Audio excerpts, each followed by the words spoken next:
Thank you for watching. Please like and subscribe this channel.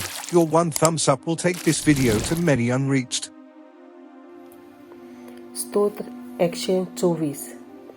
देवान दिल्ली सुटका. सर्वेस्पोर आमकां पावूंक नासलो जाल्यार अशें इस्रायलान म्हणचें. सर्वेस्पोर आमकां पावूंक नासलो जाल्यार जेन्ना मनीस आमच्या आंगार पडले तेन्ना तांचो राग आमचेर पेटोवन ते आमकां जिवीत गिळटले आसले. आमी उदकांत बुडून मरतलीं आसल्यो.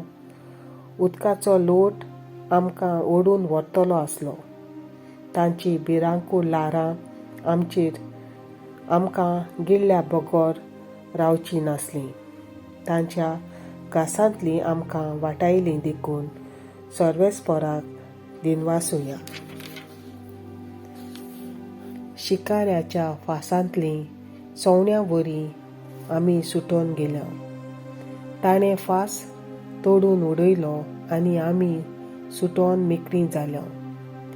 जाणें रुचला सोर्ग आनी संवसार तेच सर्वेस्पराच्या नांवान आमचो आदार.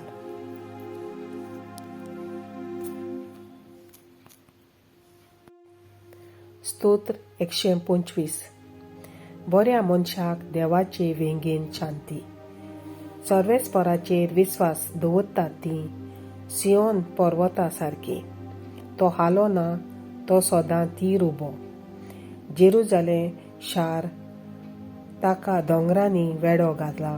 तसोच सर्वेस्पोर आपले पोरचेक वेंगेन घेता आतां आनी सदांकाल.